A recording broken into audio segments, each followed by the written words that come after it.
ಮನೆ ಸಾರಿಸ್ತಾ ಇದ್ರು. ಇವತ್ತು ಏನಿಲ್ಲ, ಹಂಗೆ ಕ್ಲೀನ್ ಮಾಡಿಬಿಡ್ತಾರೆ, ಫ್ಯಾನ್ ಹಾಕಿ ಗಾಳಿ ಉರಿಸಿಬಿಡ್ತಾರೆ. ಇಂಥ ಅವ್ಯವಸ್ಥೆ ಬಂದಿರೋದ್ರಿಂದ ಕ್ರಿಮಿಕೀಟಗಳು ಮನೆಯಲ್ಲಿ ಆವರಿಸಿದು, ಮನಸ್ಸಿನಲ್ಲಿ ಆವರಿಸಿದು, ಶರೀರದಲ್ಲಿ ಸೇರಿದು. ಇದಕ್ಕೆ ಬಹಳ ಚಿಂತನೆ ಮಾಡ್ಬೇಕು ಇವತ್ತೆಲ್ಲರೂ.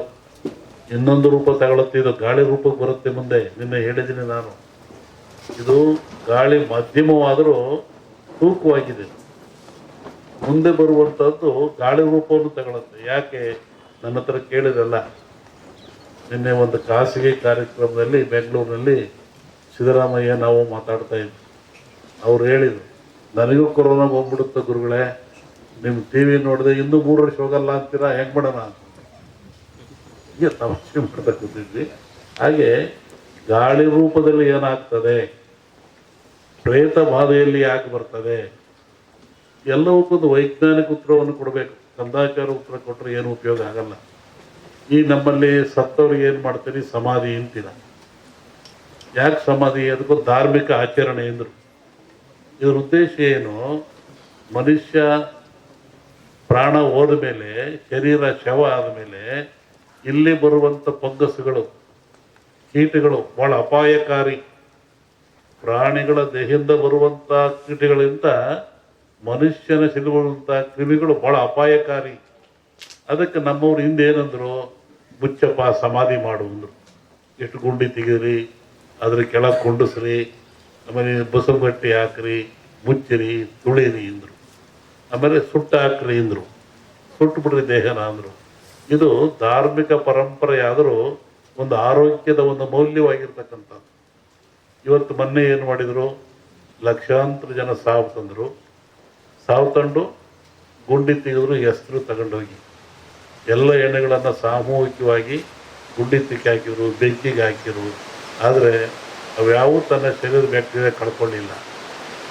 ಅವೆಲ್ಲ ಏನಾಗ್ತವೆ, ಭೂಮಿಯ ಗಾಳಿಯ ಸಂಪರ್ಕದಿಂದ ಮೇಲೆ ಬರ್ತದೆ.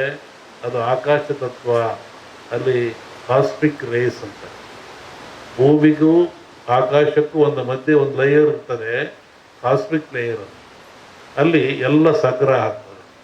ಹೆಂಗೆ ನೀರು ಮೇಲೋಗಿ ಮೋಡವಾಗಿ ಗಾಳಿಯಿಂದ ಭೂಮಿಗೆ ಬರ್ತದೆ, ಹಾಗೆ ಒತ್ತಡ ಬಂದಾಗ ಅವು ಕೆಳಗೆ ಬರ್ತದೆ. ಅವು ನಿರ್ವಾತ ಪ್ರದೇಶ ಉತ್ಪತ್ತಿ ಆಗ್ತದೆ. ಅವಾಗ ಮನುಷ್ಯನ ಮೇಲೆ ಅಟ್ಯಾಕ್ ಆಗ್ತವೆ, ಅವಾಗ ಮನುಷ್ಯ ಸಾಯ್ತಾನೆ. ಇದನ್ನು ನಾವೇ ಇಂದು ಇದೆ. ಇದು ರಾವ್ ಹೊಡಿತು ಅಂದರು, ನೆಲಪಟ್ಟು ಹೊಡಿತು ಅಂದರು. ಇದನ್ನೆಲ್ಲ ಅಂತಹ ಕ್ರಿಯೆ ಬರ್ತವೆ. ಅದಕ್ಕೆ ಎಚ್ಚರವಾಗಿರ್ರಿ, ಭಾಳ ಮುಖ್ಯವಾಗಿರಬೇಕು ಅಂತ. ಇನ್ನೂ ಅನೇಕ ಕ್ರಿಯೆ ತಗೊಂಡ್ರೆ ಎದರ ಅವಶ್ಯಕತೆ ಇಲ್ಲ. ಇದು ಪ್ರಾಣ ಕಳೆಯುವಂಥ ಕಾಯಿಲೆ ಅಲ್ಲ. ಮನುಷ್ಯ ಭೀತಿಗೊಳಪಟ್ಟು ಹೆದರಿ ಸಾವಿಗೊಳಪಡ್ತಾ ಇದ್ದಾನೆ. ಅದಕ್ಕೆ ಸಾಯ್ತಕ್ಕಂಥ ಎದುರಿಸಿಲ್ಲ. ಅದಕ್ಕೆ ತಕ್ಕನಾದ ಮೆಡಿಸಿನ್ಗಳು ಅಥವಾ ಸ್ವಚ್ಛತೆ ಕಾಪಾಡ್ಕೊಳ್ಳಿ, ಭಾಳ ಮುಖ್ಯವಾಗಿರ್ತಕ್ಕಂಥ. ಈ ಧಾರ್ಮಿಕ ಆಚರಣೆಗಳು ನೀವು ಒಬ್ಬರನ್ನೊಬ್ಬರು ಕಂಡ್ರೆ ಏನಂತೀರಾ, ಆರೋಗ್ಯವಾಗಿದ್ದೀರಾ ಅಂತ. ನೀವು ಕಾಗದ ಹಂಗಂತ ಬರೀತೀರ, ನಾವು ಆರೋಗ್ಯ, ನಿಮ್ಮ ಆರೋಗ್ಯ. ಏನು ಆರೋಗ್ಯ ಅಂದರೆ ಏನು? ದೇಹದ ಆರೋಗ್ಯವೇ, ಮನಸ್ಸಿನ ಆರೋಗ್ಯವೇ? ಏನು ಆರೋಗ್ಯ? ನೋಡ್ರಿ, ನಮ್ಮ ಜನ ಎಷ್ಟು ಬುದ್ಧಿವಂತರು. ಸನಾತನ ಕಾಲದ ಸಹಿತ ಒಂದು ಆರೋಗ್ಯವಾಗಿದ್ದೀರಾ, ಶರಣು ನಮಸ್ಕಾರ, ಆರೋಗ್ಯವಾಗಿದ್ದೀರಾ ಅಂತ. ಯಾವುದು ಆರೋಗ್ಯ? 6 ಯೋಗ್ಯವಾಗಿದ್ದಾವ. 6 ಯಾವುವು? ಮನುಷ್ಯರ್ತಕ್ಕಂಥ 6 ಯೋಗ್ಯವಾಗಿದ್ದಾವು. ಚೆನ್ನಾಗಿಟ್ಕೊಂಡು ಚೆನ್ನಾಗಿರ್ತೀರ ಅಂತ.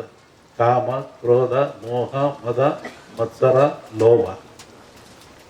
ಕಾಮಕ್ಕೊಳಗಾಗಬಾರದು, ಮತ್ಸರಕ್ಕೊಳಗಾಗಬಾರದು, ಲೋಭಕ್ಕೊಳಗಾಗಬಾರದು, ಕ್ರೋಧಕ್ಕೊಳಗಾಗಬಾರದು, ಆಶೆಗೆ ಒಳಗಾಗಬಾರದು. ಈ 6 ಚೆನ್ನಾಗಿಟ್ಕೊಳ್ಳಿ. ಅದಕ್ಕೆ ಆರೋಗ್ಯವಾಗಿದ್ದೀರಾ. ನಾವು ಕೇಳೋ ಜನ ಕೇಳೋದು ಕಲ್ತ್ಕೊಂಡ್ವಿ, ಒಳಗಿನ ತತ್ವ ನಮಗೆ ಬರಲಿಲ್ಲ. ಇವತ್ತು ಹಬ್ಬ ಆಚರಿಸ್ತೀವಿ, ಸಮಾರಂಭಗಳನ್ನು ಮಾಡ್ತೀವಿ, ಕಾರ್ಯಕ್ರಮ ಮಾಡ್ತೀವಿ ಅಂದರೆ ಅದರ ಮೂಲ ಉದ್ದೇಶ ನಾವು ತಿಳ್ಕೊತಾ ಇಲ್ಲ. ಆ ಮೂಲ ಉದ್ದೇಶ ಏನು ಅಂದರೆ ಮನುಷ್ಯನಿಗೆ ಆರೋಗ್ಯದಾಯಕವಾಗಿರಬೇಕು, ಖುಷಿ ಇರಬೇಕು, ನೆಮ್ಮದಿ ಇರಬೇಕು ಅಂತ. ಹಿಂದಿನ ಕಾಲದಲ್ಲಿ ಒಂದು ಧರ್ಮ ಆಚರಣೆ ಇತ್ತು. ಗುರುಗಳು ಭಕ್ತನ ಉದ್ಧಾರಕ್ಕಾಗಿ ಸಮಾಜದ ಶ್ರೇಯಸ್ಸಿಗಾಗಿ ತಾನೇ ನೋವು ತಗೊಳ್ತಾ ಇದ್ದ. ಹೇಗೆ ನೋಡಿ, ಈ ಭಾಗದಲ್ಲಿ ಕಮ್ಮಿ. ಅದು ಉತ್ತರ ಕರ್ನಾಟಕ ಹೋದರೆ ಜಂಗಿನವ್ರು ಕುಂತಾ ಇದ್ರು. ಒಬ್ಬ ಕಾಲಿಗೆ ಜಂಗ್ ಕೊಟ್ಕೊಳ್ಳೋದು, ಮನೆಗೆ ಬರೋದು. ಬೆಳಿಗ್ಗೆ 6 ಗಂಟೆ ಹೊತ್ತಿಗೆ ಬರ್ತಾ ಇದ್ದ. ಅಲ್ಲಿ ಬಂದು ಜಂಗ್ ಶಬ್ದ ಮಾಡೋವನು, ಒಳಗೆ ಹೋಗೋವನು ನೋಡ್ತಾ ಇದ್ದ. ಏನು ಇವರು ಬಾಗಿಲು ಸಾರಿಸಿದಾರೋ ಇಲ್ವೋ, ಇವರು ಸ್ನಾನ ಮಾಡಿದಾರೋ ಇಲ್ವೋ, ಇವರು ಬೇಗ ಎದ್ದಿರೋ ಇಲ್ವೋ, ಇವ್ರ ಮನೆಯಲ್ಲಿ ಸ್ವಚ್ಛತೆ ಇದೆ ಇಲ್ವೋ ನೋಡುವಂತ. ಅವನಿಗೇನು ಅಲ್ಲಿ ಹಿಟ್ಟಿಡ್ತಾ ಇದ್ರು, ಜೋಳದ ಹಿಟ್ಟು. ಒಂದೇ ಇಡಿ ಹಿಟ್ಟು ತಗೊಳ್ಳೋದು, ಜಾಸ್ತಿ ತಗೊಳಂಗಿಲ್ಲ. ಕಾಯಿಕ ದಾಸೋಗ ಅಂತ ಒಂದಿಡಿ ಜೋಳದ ಹಿಟ್ಟು ತಗೊಳ್ಳೋದು, ಜೋಳಿಗೆ ಹಾಕಿರೋದು. ಈಗ ಎಲ್ಲಾರ ಮನೆಗೂ ಹೋಗ್ತಾ ಇದ್ದ ಅವನು.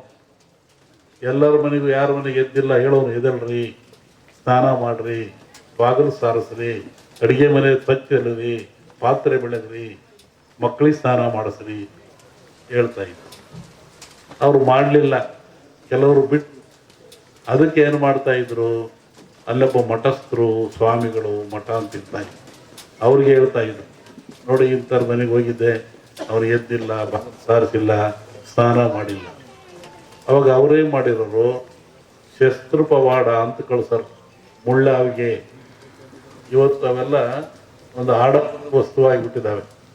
ಒಬ್ಬ ಬರೋನು, ಗಂಟೆ ಅಲ್ಲಾಡಿಸೋನು, ಮನೆ ಮುಂದೆ ಮುಳ್ಳಾವಿಗೆ ಮೇಲೆ ನಿಂತ್ಕೊಳ್ಳೋನು. ಮುಳ್ಳಾವಿಗೆ ಮೇಲೆ ನಿಂತ್ಕೊಂಡ್ರೆ ನೋವು ಯಾರಿಗೆ? ನಿಂತವನಿಗೆ. ಗಂಟೆ ಅಲ್ಲಾಡಿಸ್ ಜನವೆಲ್ಲ ನೋಡ್ತಾ ಇದ್ರು. ಯಾಕೆ ನಿಂತ್ಕೊಂಡಿದ್ದೀರಿ ಸ್ವಾಮಿ, ಏನು ಕೆಲಸ? ನೋಡಿ, ಇವ್ರು ಬೆಳಿಗ್ಗೆ ಬೇಗ ಹೇಳ್ತಾ ಇಲ್ವಂತೆ, ಇವರು ಸ್ನಾನ ಮಾಡಲ್ವಂತೆ, ಇವ್ರ ಮಕ್ಳಿಗೆ ಸ್ನಾನ ಮಾಡಿಸಲ್ವಂತೆ, ಎದ್ದುಗಳು ಹಂಗೆ ಕಾಫಿ ಕುಡಿತಾರಂತೆ, ಯಾವುದೋ ಆಚರಣೆ ಇಲ್ವಂತೆ. ಅದಕ್ಕೆ ನಾನು ಮುಳ್ಳಾಗಿ ನಿಂತ್ಕೊಂಡು ಗಂಟೆಯಲ್ಲಿ ಆಡಿಸ್ತಾ ಇದ್ದೆ. ಒಬ್ಬ ಭಕ್ತನ ಉದ್ಧಾರಕ್ಕಾಗಿ ಒಂದು ಸಮಾಜದ ಏಳಿಗೆ ಎಂಥ ವ್ಯವಸ್ಥೆ ಇಟ್ಟಿತ್ತು ಸಮಾಜ ಹಿಂದೆ. ಒಬ್ಬ ಗುರು ಬಂದು ನೋವು ತಗೊಳ್ತಾ ಇದ್ದ.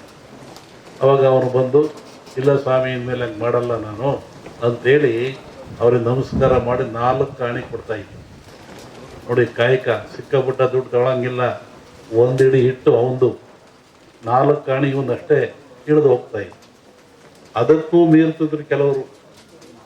ಆವಾಗ ಅವ್ರಿಗೆ ಶಸ್ತ್ರಪ ಮಾಡೋದು ಮತ್ತೊಬ್ಬರನು ಅವನ ಮನೆ ಮುಂದೆ ಬಂದು ಮುಳ್ಳಾವಿಗೆ ಮೆಟ್ಕೊಂಡು ಈ ಬಾಯಿಗೆ ಉದ್ದಕ್ಕೆ ಈ ಬಾಣದಂಗೆ ಇರುತ್ತಲ್ಲ ಶೂಲ, ಅದು ಚುಚ್ಕೊಂಡ್ಬಿಡ್ತಿದ್ದ.